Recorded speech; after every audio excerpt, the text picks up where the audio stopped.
Okay, so as we begin chapter 4, we actually started it. We went from 3 into 4 in looking at this. And again, the continuity of the message is looking at the idea of Israel. The northern tribes have come under judgment by God, and God now is going to bring forward his judgment. And through the prophets, and there are some that overlap that are bringing this message to him. This is one of the most difficult types of illustrations, but I think it was necessary in order to try to show God's feelings and how you would feel if you were in his situation, and that was by having a righteous man go and marry a harlot. And through that process, we saw how that God is demonstrating some very neat concepts that are actually even pointing towards the New Testament. We've mentioned them already. But anyway, this idea of this harlot who has been unfaithful, of course, is Israel. The children that he named, one, no mercy, not my people, and Jezreel, scatter, are very symbolic, but you see that he calls that a restoration too, that later he will have this. So like in all of his messages, we find that God has the judgment coming, the clarity of the judgment. He doesn't sit around. It's not ambiguous, and he's very clear about it. And, to me, this one here is probably a PG-13 book, maybe even a little bit on the R, depending on how you would rate this because of some of the graphic depiction, but it's meant because it's talking to adults and how you would feel if you were in the situation. So let's read 1 through 6. That's what we kind of hit last week, and then we'll tie that in and knit it and go on. So chapter 4, verse 1. Hear the word of the Lord, O children of Israel, for the Lord has a controversy with the inhabitants of the land. There is no faithfulness or steadfast love, and no knowledge of God in the land. There is swearing, lying, murdering, stealing, committing adultery. They break all bounds, and bloodshed flows bloodshed. Therefore, the land mourns, and all who dwell in it languish, and also the beasts of the field, and the birds of the heavens, and even the fish of the sea are taken away. Yet let no one contend, and let no one accuse, for with you is my contention, O priest. You shall stumble by day, the prophet also shall stumble with you by night, and I will destroy your mother. My people are destroyed for a lack of knowledge. Because you have rejected knowledge, I reject you from being a priest to me. And since you have forgotten the law of your God, I also will forget your children. Very powerful. Starting out right away, God brings that charge to the people and saying, this is my charge. There is no love. There's no faithfulness among the people. And this also has been triggered by this lack of knowledge. Now, how did they lose knowledge? It wasn't because it wasn't available. It's very similar. There's a lot of things we see that are so common today. When people stop studying their Bibles, when they stop following God, you see immediately they start deviating off into this exact type of behavior. This is not something that's unique. We need to really remember this idea. And so what happens? When they have no knowledge of God, what goes on? Swearing, lying, murdering, stealing, adultery. Breaking all bounds means there's no limits. What you used to say, oh, we'll never go there, went there. Sound familiar? I don't know how many years ago we'd say, oh, that'll never happen. It's happening, isn't it? It broke all bounds. That's what he's saying. Bloodshed upon bloodshed, the same thing. Even the land is affected by it. And language. And we talked about this, and that we fail to understand the impact of our sinful behavior and irresponsibility. And I'm not claiming about trying to make an environmental statement, but it's very clear that there are some things that impact nature and wildlife and such, and they also suffer, and that's what he shows here. And it's not only there, it's also depicted in Joel 1:18. He says, how the beasts groan, the herds of the cattle are perplexed because there is no pasture for them. Even the flocks of the sheep suffer. So you can see this, where this type of impact, sin doesn't just affect you alone. It affects everybody. And it's like a cancer. And it starts with one person, but then that flows over and eventually becomes national, and it's everything. And then he says, yet let no one contend, let none accuse. In other words, back off, it's done. You can't defend her anymore. Don't try to make excuses for her. See, that's what happens, isn't it? When somebody gets a charge against them, they get a lawyer, and the lawyer goes, well, wait a minute, Judge, we got that. God saying, no, let no one contend. Then he narrows it down, because this really is the responsibility of the prophets and the priests. So who are they? Well, one represents the spiritual side of serving God, the priest, and then you have those who should be speaking for God. Now, we don't have that today, do we?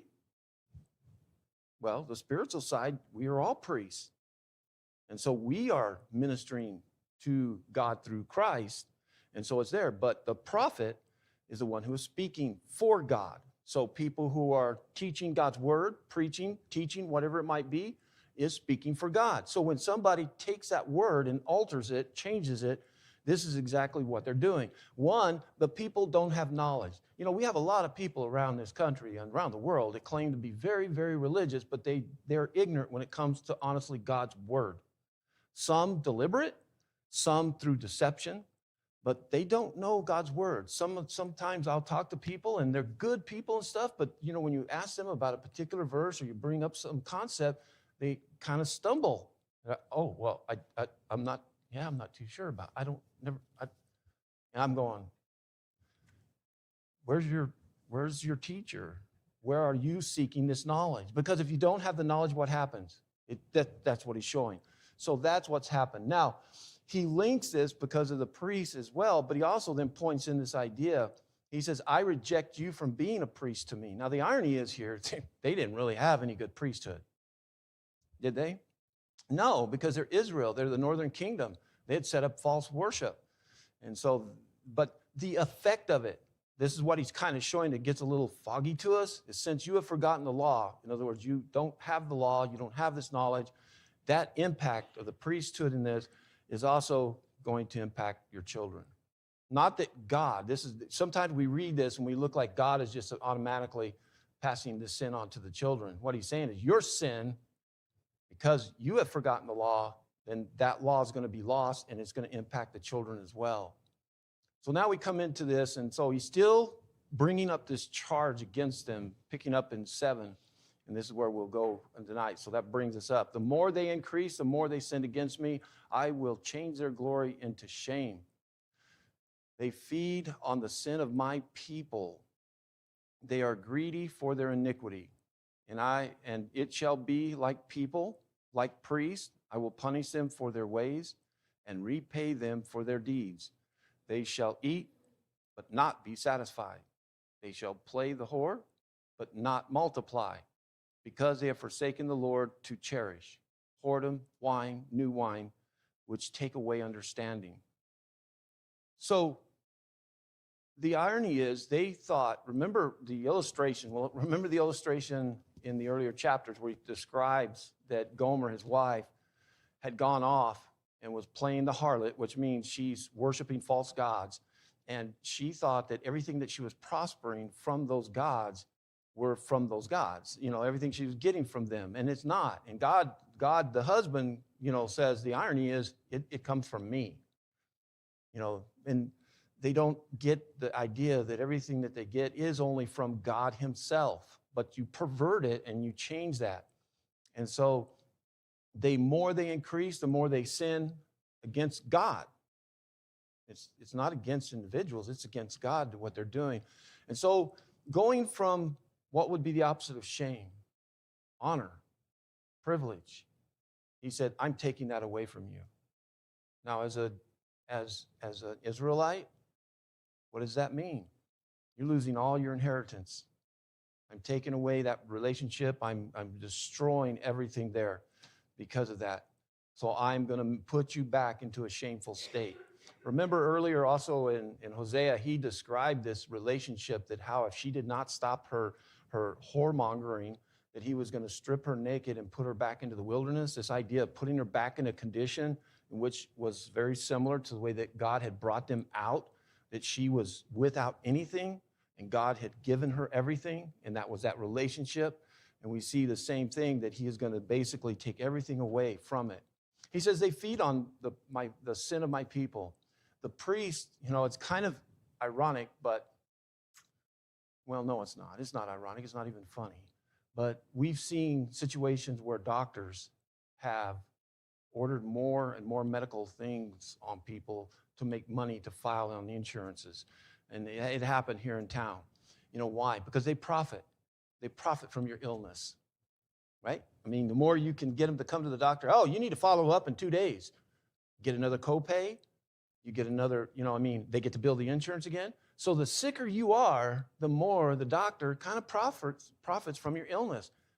This is the same thing. The priest, guess what? The more sinful you are, the more you have to come and offer sacrifices and bring things to the priest.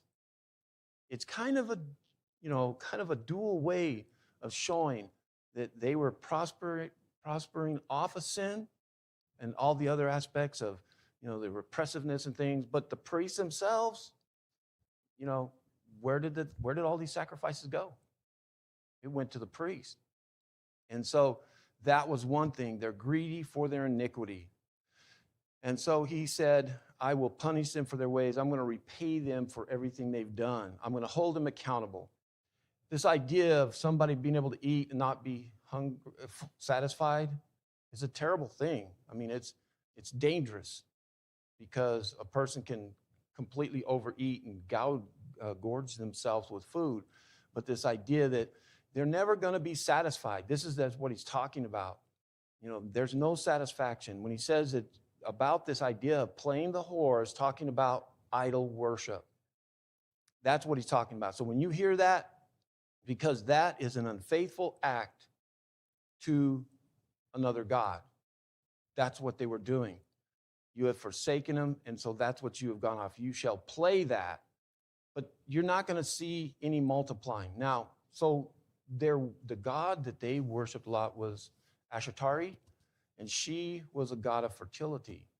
Very similar to the Diana worship, the temple worship, the priest, prostitute worship. It just blows my mind that they have all these cultures, and all of them seem to have a god of fertility, one that is about birthing and having children, whether it's animals or people or produce and such. But that's something that he's saying, that's what they're doing. But the irony here is they're going to her thinking that by them worshiping her, that they're going to have fertility. They're going to have produce. They're going to be able to have crops and have children, all that. And he goes, no, it's going to be the opposite.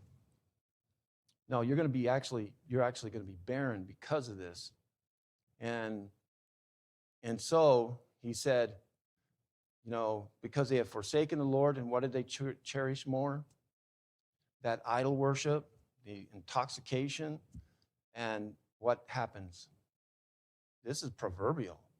What does alcohol do? It takes away knowledge. It takes away knowledge. And it's kind of interesting how he is saying here that type of intoxication has that same type of effect, where you're going to lose your knowledge. And that is what has been destroying them. Here he really gets into detail of the type of worship, and it's important, because then I want to look at this. Let's read 12 to 14. My people inquire of a piece of wood, and their walking staff give them oracles. For a spirit of whoredom has led them astray, and they have left their God to play the whore. They sacrifice on tops of the mountains and burnt offerings on the hills, under oak, poplar, and terebinth, because their shade is good. Therefore, your daughters play the whore, and your brides commit adultery. I will not punish your daughters when they play the whore, nor your brides when they commit adultery.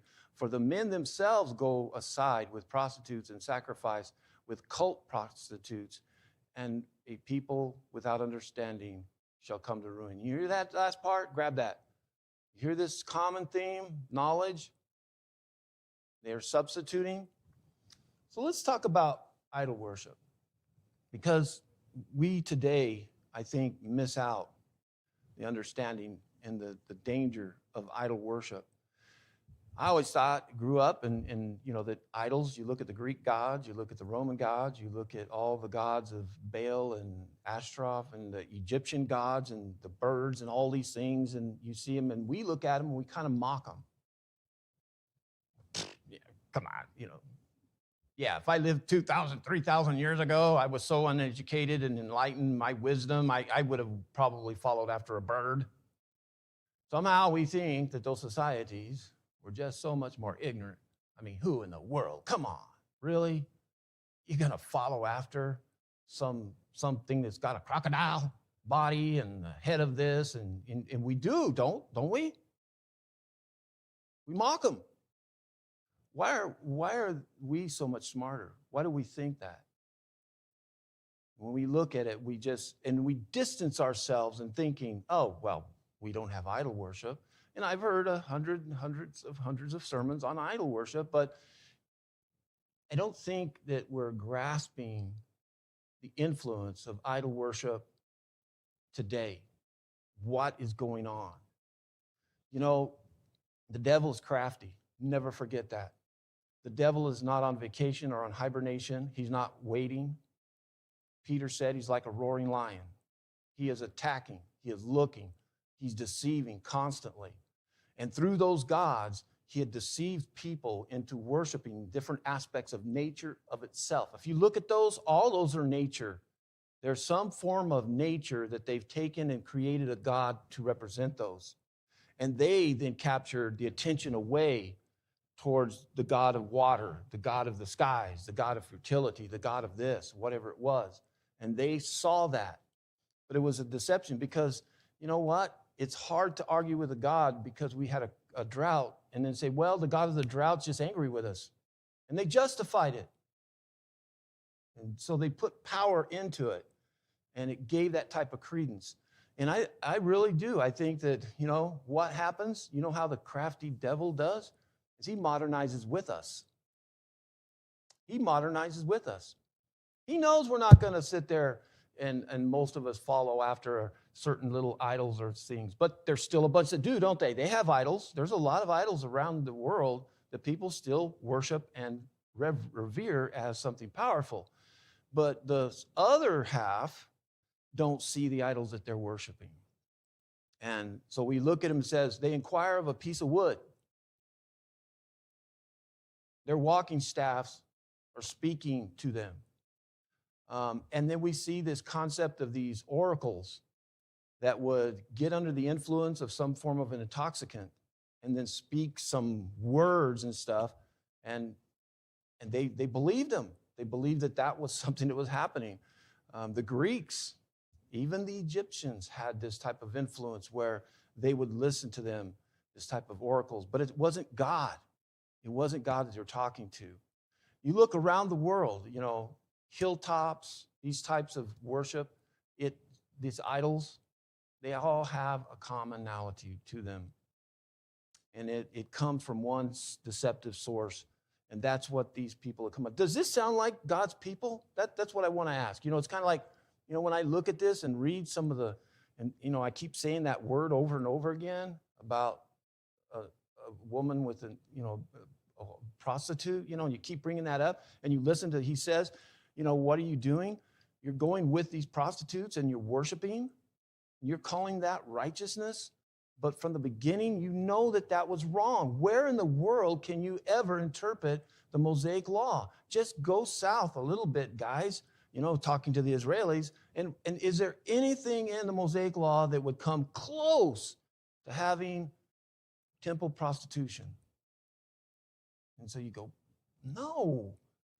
So how do they get that way? And that's what he's explained. Because you have no knowledge. You have rejected the knowledge from me. And it started with your own. Now, when he says here about, I will not punish your daughters when they play the whore and your brides, he's not saying they're not going to get, he's not saying that they're going to be completely exonerated. But what he's really bringing out is this idea of who put them there. And that's even more disgusting, isn't it? That you would have your wives and your daughters go and serve in those roles. And so God is distinguishing, yes, there is some accountability, but really he's bringing the hard judgment. He's bringing that judgment on them because they're the ones that are doing it. And he continues with this hard word. Though you play the whore, O Israel, let not Judah become guilty. Enter not into Gilgal, nor go up to Bethaven, and swear not, as the Lord lives, like a stubborn heifer. Israel is stubborn. Can the Lord now feed them like a lamb in a pasture? You keep playing with these Baals, these gods, and you think somehow you are prospering, and you are not. And there's a time coming that I'm going to shame you. I'm going to strip everything away as a naked person and put you back into that state. And he is using two things, and this was so insulting to God. What was Gilgal? To us, geography, you go, well, yeah, I've heard that name somewhere. Gilgal is where the people of Israel, when they came into the land, circumcised and celebrated the first Passover. What is Bethel? Bethel was associated with the house of God. You notice it doesn't say that? What does it say? God calls it Beth Aven. He took the L out, which is Elohim. You know what Aven means? What it means is it means ungod, worthless. So, and this is where these have become religious places that they were actually worshiping at and defiling these. And so he said they're stubborn. And he's imploring in a way, Judah, don't go down this road. Israel's done it, and now he's saying to the tribe south, don't become guilty and enter into that. Don't come up and do this. Now, Ephraim is still in reference to looking at the idea of all of really the northern kingdom, and is talking about them as joined to idols. Leave him alone. When their drink is gone, they give themselves to whoring. Their rulers dearly love shame. A wind has wrapped them in its wings, and they shall be ashamed because of their sacrifices. Ephraim has joined into this idol worship. Stay away from them. When this here idea of when their drink is gone is basically when they are finally drunk to the point where they're stopping drinking, that they are so debased. It's not like, oh, we're out of beer. No, it's this, the idea is total intoxication, and that they have then given themselves over to this. And their rulers, they love shame. It's the opposite of what rulers should be doing for the people and upholding it. And so it's going to be wrapped up. This judgment will be coming, and then they're going to ultimately be embarrassed. Everything that they've done. And that's a shock effect. A lot of times people don't understand how shocking it was when this judgment came upon them, because we weren't there. But when they thought that they were so blessed and righteous and doing all these religious practices, and then when God brought a judgment upon them, it was like they were shocked. It's like, and then they become embarrassed because they go, look at all the sacrifices we made. No, that's not going to save you. They married to their drunkards. They're a band of, they married to their idols, and they're a band of drunkards.